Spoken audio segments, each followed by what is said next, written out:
Écoute bien ce que je vais te dire. Parce que ce que tu t'apprêtes à l'entendre va peut-être renverser tout ce que tu croyais savoir sur cette histoire. Il y a une scène dans les évangiles que presque tout le monde connaît de nom, mais que presque personne ne comprend vraiment. Une scène tellement bizarre, tellement dérangeante, tellement chargée de mystères spirituels que même les théologiens les plus expérimentés baissent parfois les yeux lorsqu'ils tentent de l'expliquer. Nous parlons du moment où Jésus, sur les rives de Gadara, se trouve face à un homme possédé d'une légion de démons, et où ces mêmes démons se mettent à supplier le Fils de Dieu. Non pas de les épargner, non pas de les laisser partir, mais de les laisser entrer dans un troupeau de porcs. Tu te demandes peut-être pourquoi un démon, une entité de ténèbres, une puissance spirituelle qui a défié Dieu depuis l'éternité, se mettrait à supplier. Pourquoi mendier? Pourquoi les porcs? Et pourquoi Jésus a-t-il accordé cette requête? Et surtout, qu'est-ce que tout cela révèle sur la nature réelle des démons, sur leur terreur absolue et sur la puissance colossale que Dieu a déposée dans ceux qu'il a choisis? Voici ce que peu de gens savent. Cette scène n'est pas seulement un récit de miracle, c'est une fenêtre ouverte sur la réalité du monde spirituel.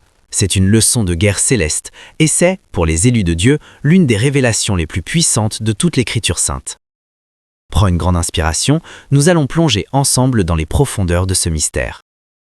Commençons par replacer la scène dans son contexte réel, parce que les détails géographiques et historiques de ce récit sont bien plus importants qu'on ne le croit. Matthieu 8, verset 28, Marc 5, verset 1 et Luc 8, verset 26 nous rapportent tous cet événement avec des nuances légèrement différentes, mais l'essence est la même. Jésus vient de traverser la mer de Galilée. Il arrive dans la région des Gadaréniens ou des Géraséniens selon les manuscrits, une terre qui se situe à l'est du Jourdain en territoire essentiellement gentil, c'est-à-dire non-juif. Et voici ce que l'histoire officielle ne te dit pas toujours clairement. Jésus a traversé cette mer intentionnellement. Il n'a pas dévié de son chemin, il n'a pas erré jusqu'à ce lieu par accident. Il a choisi de venir dans ce territoire des nations, dans cette zone de l'ombre spirituelle avec un rendez-vous précis en tête. C'est là que ça devient vraiment fascinant. La région de Décapole, dans laquelle se situe Gadara, était une zone hellénisée, c'est-à-dire profondément imprégnée de la culture grecque et romaine depuis les conquêtes d'Alexandre le Grand au IVe siècle avant notre ère. Les fouilles archéologiques menées à Qais, l'actuelle Jordanie, ont mis au jour les ruines imposantes d'une ville romaine avec ses colonnes, ses théâtres, ses temples dédiés aux divinités gréco-romaines. Cette terre était littéralement un lieu de culte aux faux dieux. Et les porcs, ce détail n'est pas anodin. Pour un juif pieux du 1er siècle, un troupeau de 2000 porcs représentait la quintessence de l'impureté rituelle. Le porc était l'animal impur par excellence selon Lévitique 11, verset 7. Sa présence massive sur ces rives indique que nous sommes bien en territoire profane, en territoire de l'adversaire, loin des synagogues et du temple. Et c'est précisément dans ce lieu que Jésus choisit de manifester sa gloire, comme pour dire « l'autorité du Fils de Dieu ne s'arrête pas aux portes d'Israël ». Elle s'étend jusqu'aux extrémités de la terre, jusqu'aux régions les plus sombres, jusqu'aux endroits que la religion organisée a abandonnés. Maintenant, regarde l'homme qui vient à la rencontre de Jésus. Marc 5, verset 2 nous en dresse un portrait qui donne froid dans le dos. Il habite les tombeaux, il vit parmi les morts, il hurle nuit et jour, il se blesse avec des pierres. Personne ne peut le maîtriser, même les chaînes ont été brisées.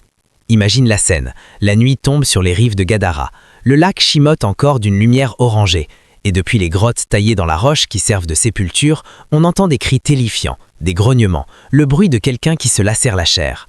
Les habitants du coin ont depuis longtemps cessé d'emprunter ce chemin. Personne n'ose s'approcher. C'est une zone maudite, une zone de mort.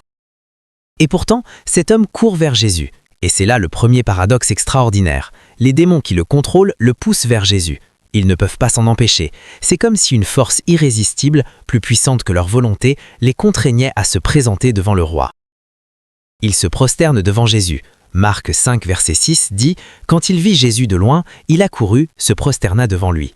C'est une image absolument saisissante, des êtres de ténèbres qui s'inclinent devant la lumière, des entités rebelles qui s'agenouillent devant le Seigneur. Ce n'est pas de l'adoration volontaire, c'est la capitulation inévitable de toute puissance créée devant son Créateur. Philippiens 2, verset 10 nous dit que tout genou fléchira, même ceux qui sont dans les lieux souterrains. Cette scène à Gadara, c'est cette prophétie jouée en temps réel. Et puis, la voix.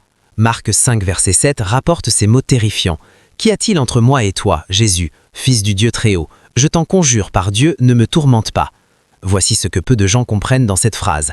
Les démons savent, ils savent qui est Jésus. alors que les pharisiens doutent, que les scribes questionnent, que même les disciples ne comprennent pas encore pleinement, les démons, eux, n'ont aucune ambiguïté. Ils reconnaissent immédiatement le Fils du Dieu Très-Haut. Ils utilisent ce titre précis, ce titre royal, ce titre qui dit tout de la souveraineté divine. Ils savent exactement à qui ils ont affaire. Et cette connaissance produit en eux une chose remarquable, la terreur absolue.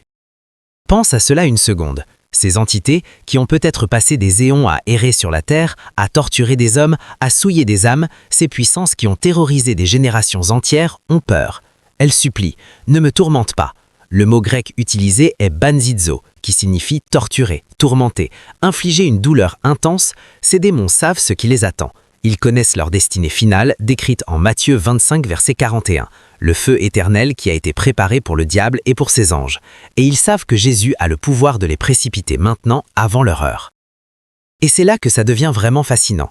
Leur demande, non pas plaider leur innocence, non pas contester le jugement, non pas tenter de négocier leur liberté totale, ils savent que le temps de leur liberté est compté. Leur seule requête, leur seul espoir dans cet instant, c'est de retarder l'inévitable. Et pour cela, ils vont formuler une requête extraordinaire. Jésus demande « Quel est ton nom ?» Et la réponse est l'une des plus célèbres de l'Écriture. « Mon nom est Légion, car nous sommes nombreux. » Marc 5, verset 9. Légion, c'est un mot latin. Dans l'armée romaine du 1er siècle, une légion comptait entre 4000 et 6000 soldats. C'était la force de frappe la plus redoutable de l'Antiquité. Une légion romaine pouvait écraser des nations entières. Son organisation était parfaite, sa discipline de fer, sa puissance de destruction absolue. Et ici, dans cet homme, il y en a au moins une de ces légions spirituelles. Voici ce que l'histoire officielle ne te dit pas toujours clairement. Le choix de ce mot n'est probablement pas anodin dans un territoire sous occupation romaine. La présence des légions romaines était la réalité quotidienne des habitants de cette région. La légion 10 Fretensis, notamment, était stationnée à proximité et son emblème était le cochon. Certains historiens et exégètes bibliques ont noté cette coïncidence troublante. Les démons choisissent un nom militaire, un nom de puissance conquérante, un nom qui parle à tous les habitants de cette zone. Et ils veulent entrer dans des ports, symbole de l'armée d'occupation. Est-ce une coïncidence ou est-ce que Dieu, dans sa sagesse infinie, a orchestré même les détails de cet exorcisme pour parler à plusieurs niveaux simultanément? Et c'est là que nous arrivons au cœur du mystère, la demande des démons. Marc 5, versets 10 et 11 nous rapporte ces mots extraordinaires. Et ils le suppliaient instamment, de ne pas les envoyer hors du pays. Or, il y avait là, près de la montagne, un grand troupeau de porcs qui paissaient, et les démons le suppliaient en disant « Envoie-nous dans ces porcs afin que nous entrions en eux ». 3 choses extraordinaires se passent ici, et il faut les démêler une par une. Premièrement, ils supplient. Le mot grec utilisé est parakaleo, littéralement appelé à côté, intercéder, supplier avec insistance. C'est le même mot utilisé pour la prière des croyants. Les démons, devant Jésus, n'ont plus d'autre recours que la supplication. Leur arrogance s'est évaporée, leur puissance s'est écroulée. Devant le Fils de Dieu, même une légion entière est réduite à mendier. Deuxièmement, ne pas les envoyer hors du pays. Cette précision est capitale. Les démons ont une attache territoriale. Ils ne veulent pas quitter cette région. Les études comparées entre les traditions hébraïques et chrétiennes primitives montrent une consistance selon laquelle les esprits impurs cherchent à habiter des corps, humains ou animaux, et sont attirés par des régions géographiques spécifiques, souvent liées à des pratiques idolâtriques historiques. Cette terre de Décapole, avec ses temples grecs, ses autels aux divinités gréco-romaines, était littéralement un lieu de culte aux faux dieux. Et les porcs, ce détail n'est pas anodin. Pour un juif pieux du 1er siècle, un troupeau de 2000 porcs représentait la quintessence de l'impureté rituelle. Le porc était l'animal impur par excellence selon Lévitique 11, verset 7. Sa présence massive sur ces rives indique que nous sommes bien en territoire profane, en territoire de l'adversaire, loin des synagogues et du temple.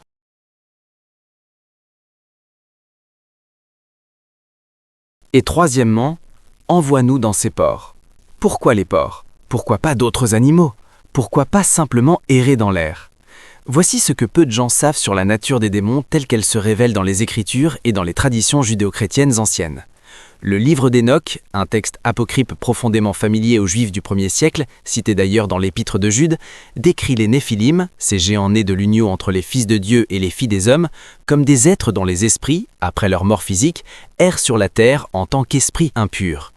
Ces esprits, dit Hénoch, cherchent constamment à entrer dans quelque chose, un corps, une demeure, un réceptacle. Sans corps, ils sont dans un état de frustration, d'incomplétude douloureuse. Cette conception explique les paroles de Jésus en Luc 11, versets 24 à 26, lorsqu'il parle de l'esprit impur qui, chassé d'un homme, erre dans des lieux arides, cherchant du repos et n'en trouve pas. Les démons ont une aversion pour le vide, pour l'errance. Ils cherchent un réceptacle. Alors, pourquoi les porcs? Parce que c'est l'animal disponible sur ce rivage. Parce que c'est un animal considéré comme impur, donc une correspondance naturelle avec leur nature immonde. Et peut-être aussi parce que dans leur désespoir, n'importe quel réceptacle vaut mieux que l'abîme. Si ces révélations touchent quelque chose dans ton cœur, si tu sens que ce message était destiné à toi aujourd'hui, laisse une trace de ton passage en commentaire et rejoins notre cercle en t'abonnant à la chaîne Mystère divin des élus. Ton soutien nous permet de continuer à creuser ensemble ces vérités cachées. Maintenant vient la réponse de Jésus, et c'est peut-être la partie la plus mal comprise de toute cette histoire. Il le leur permit. Marc 5, verset 13. 3 mots. 3 mots qui ont déconcerté des générations de lecteurs. Pourquoi Jésus accorde-t-il cette demande? Pourquoi ne les envoie-t-il pas directement dans l'abîme? Est-ce une forme de pitié envers les démons? Est-ce une erreur? Est-ce de la faiblesse? Non, absolument pas. Et voici le cœur de la révélation que très peu d'enseignants bibliques osent exposer dans toute sa profondeur. Jésus accorde cette demande parce qu'il a un plan, et ce plan est d'une intelligence divine absolument stupéfiante. Considère d'abord ceci. Si Jésus avait envoyé les démons directement dans l'abîme sur le champ, qui aurait été témoin de leur défaite? L'homme lui-même peut-être, quelques disciples. Mais le miracle invisible n'aurait produit qu'une libération individuelle, aussi glorieuse soit-elle. En revanche, ce qui se passe ensuite dans le texte est un témoignage public qui dépasse de loin ce qu'une simple expulsion aurait pu accomplir. Les 2000 porcs s'élancent du haut de la falaise et se noient dans la mer. Marc 5, verset 13. 2000 porcs se précipitent dans les eaux. Ce n'est pas silencieux, ce n'est pas invisible, c'est un spectacle apocalyptique, une manifestation physique visible indéniable de ce qui vient de se passer dans le domaine spirituel. Les garçons qui gardaient le troupeau s'enfuient, ils vont raconter ce qu'ils ont vu dans la ville et dans les campagnes. Marc 5, verset 14. En quelques heures, toute la région est au courant, et le signe visible, le troupeau qui se précipite dans la mer, devient une preuve concrète que quelque chose d'extraordinaire s'est produit. Dans une culture orale, dans un monde sans journaux ni réseaux sociaux, la mort de 2000 porcs est un événement que personne ne peut ignorer, minimiser ou requalifier comme une hallucination collective. Dieu a accordé la requête des démons pour se servir de leur propre manœuvre comme un outil de sa gloire. C'est le génie divin à l'œuvre. Même quand l'ennemi croit obtenir une concession, Dieu retourne la situation pour l'inscrire dans son projet souverain. Il y a un deuxième niveau de compréhension que je veux t'ouvrir maintenant et celui-ci va toucher directement la vie des élus de Dieu. Pourquoi les démons ont-ils tellement peur de Jésus? La réponse officielle que tu as peut-être entendue à l'Église est « parce que Jésus est Dieu ». Et c'est vrai, mais c'est incomplet, parce que la peur des démons dans ce passage révèle quelque chose de plus spécifique. Ils ont peur du jugement. Ils savent que leur condamnation est prononcée. Ils savent que le temps qu'il leur reste est limité. Et ils savent que Jésus, en tant que juge désigné, a l'autorité d'exécuter ce jugement immédiatement. Jean 5, verset 22 dit « Le Père ne juge personne, mais il a remis tout jugement au Fils ». Jacques 2, verset 19 dit avec une ironie cincelante « Tu crois qu'il y a un seul Dieu, tu fais bien. Les démons le croient aussi et ils tremblent. » Ils tremblent, pas parce qu'ils doutent, mais précisément parce qu'ils savent avec certitude. Et maintenant, écoute bien ce qui suit, parce que c'est une des punchlines les plus puissantes que tu trouveras dans l'Écriture pour les temps que nous vivons. Si les démons ont tremblé devant le Jésus de l'Évangile, ils tremblent aussi devant le Jésus qui vit en toi, élu de Dieu. Romains 8, verset 11 dit « Et si l'esprit de celui qui a ressuscité Jésus d'entre les morts habite en vous, celui qui a ressuscité Christ d'entre les morts rendra aussi la vie à vos corps mortels par l'esprit qui habite en vous. » La même puissance, la même esprit, la même autorité. Pas une copie affaiblie, pas une version diluée. La plénitude de cette puissance habite dans l'élu. C'est pourquoi Luc 10, versets 17 à 19 est si explosif. Quand les 70 disciples reviennent de leur mission, ils s'écrient « Seigneur, les démons même nous sont soumis en ton nom. » Et Jésus répond « Je voyais Satan tomber du ciel comme un éclair. Voici, je vous ai donné le pouvoir de marcher sur les serpents et les scorpions et sur toute la puissance de l'ennemi, et rien ne pourra vous nuire. » Rien ne pourra vous nuire. Pas presque rien, pas peu de choses, rien. Mais revenons à notre scène de Gadara, parce qu'il y a encore un troisième niveau de profondeur qui m'a littéralement coupé le souffle quand je l'ai compris. Après que les porcs se sont noyés, les habitants de la région arrivent. Ils voient l'homme autrefois possédé, assis, habillé, dans son bon sens. Marc 5, verset 15. Et quelle est leur réaction?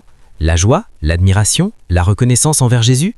Non, ils ont peur et ils supplient Jésus de quitter leur territoire. C'est là que ça devient vraiment fascinant et profondément triste à la fois. Ces gens ont sous les yeux la preuve la plus éclatante qui soit de la puissance divine. Un homme qui était autrefois possédé par une légion de démons est devant eux, saint, libéré, restauré. Et leur première réaction est de chasser le libérateur. Pourquoi ? Parce que la libération leur a coûté quelque chose. 2000 porcs, leur gagne-pain, leur investissement, leur sécurité économique. Voici ce que peu de gens osent dire clairement. Certaines personnes préfèrent vivre avec les démons qu'elles connaissent plutôt que de payer le prix de la liberté qu'elles ne comprennent pas encore. Les Gadaréniens avaient appris à cohabiter avec la présence de cet homme terrorisant. Ils avaient organisé leur vie autour de lui. Ils évitaient ses tombeaux, ils gardaient leur distance, mais globalement, ils continuaient à faire tourner leur économie avec leurs troupeaux de porcs. Jésus est arrivé et en un instant, tout leur équilibre a été perturbé. Le prix de la présence de Dieu est toujours la mort de quelque chose à quoi on tient. Abraham a dû lâcher Isaac, Élie a dû lâcher son manteau, Pierre, André, Jacques et Jean ont dû lâcher leur filet, et les Gadaréniens ont dû lâcher leur porc. Le problème, c'est qu'ils n'étaient pas prêts à ce sacrifice, alors ils ont choisi le confort de la mort plutôt que l'inconfort de la vie. Et Jésus, dans un acte de respect souverain de la liberté humaine, est remonté dans la barque et est parti. Mais l'histoire ne s'arrête pas là, et c'est dans ce final que se trouve peut-être la leçon la plus précieuse pour les élus de Dieu aujourd'hui. L'âne libéré supplie Jésus de le laisser partir avec lui. Marc 5, verset 18. Il veut aller avec lui, il veut être avec lui. Après tout ce qu'il a vécu, les années dans les tombeaux, la torture des démons, la solitude absolue, qui pourrait le reprocher de vouloir s'accrocher à celui qui l'a sauvé? Mais Jésus lui dit quelque chose d'extraordinaire. Marc 5, verset 19. Va dans ta maison, vers tes siens, et raconte-leur tout ce que le Seigneur t'a fait, et comment il a eu pitié de toi. Ne viens pas avec moi, rentre chez toi, et parle. Tu vois ce que Jésus fait ici? Il transforme cet homme qui était l'objet du miracle en vecteur du miracle. Il ne demande pas de construire une synagogue, il ne demande pas d'étudier la Torah, il ne demande pas de se purifier rituellement. Il lui dit simplement « Va et raconte, sois le témoin vivant ». Et cet homme obéit. Marc 5, verset 20, nous dit qu'il s'en alla et commença à publier dans la Décapole tout ce que Jésus avait fait pour lui. Et tout le monde était dans l'admiration. La Décapole, ces 10 villes grecques que Jésus n'avait pas encore visitées, a entendu l'évangile par la bouche d'un ex-démoniaque. Dieu a utilisé l'homme que les religieux auraient rejeté, l'homme qui était impur, l'homme qui vivait dans les tombeaux, l'homme que personne ne voulait approcher, comme son premier missionnaire en territoire non juif. Et voici la punchline. Quand Jésus reviendra en Décapole quelques chapitres plus tard pour nourrir les 4000, les foules seront prêtes à l'accueillir. Quelqu'un avait labouré le terrain. Quelqu'un avait préparé les cœurs. Ce quelqu'un était l'ex-possédé de Gadara.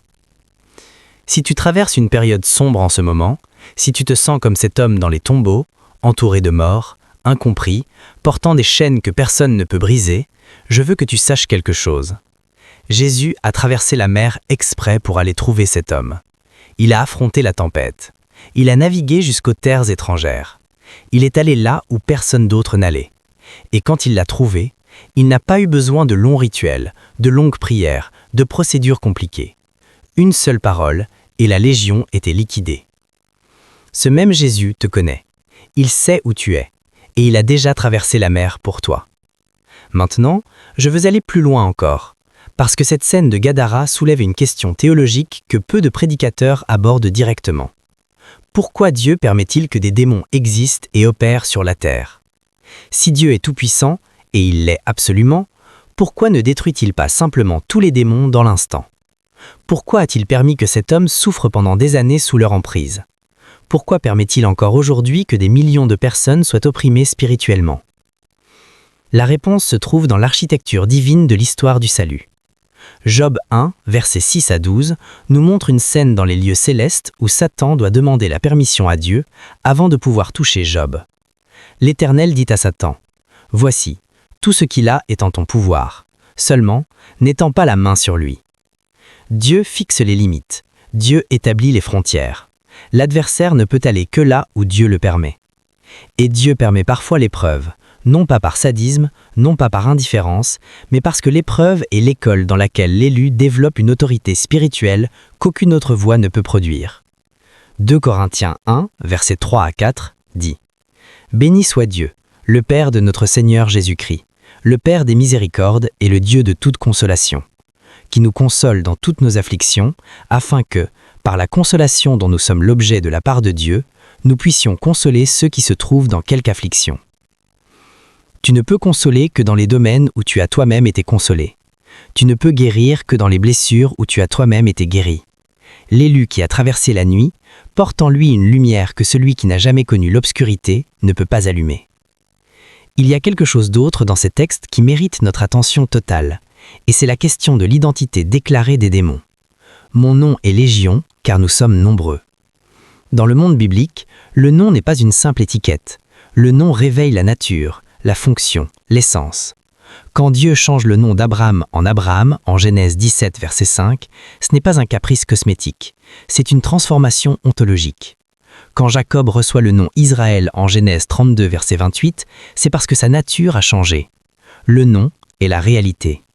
Alors, quand les démons se nomment Légion, ils révèlent leur stratégie. Ils travaillent en coalition. Ils travaillent ensemble.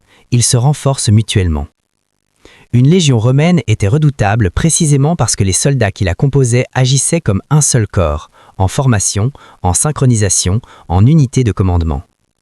Et voici la réponse de Dieu à cette stratégie démoniaque de coalition, la communion des saints, l'Église, le corps de Christ.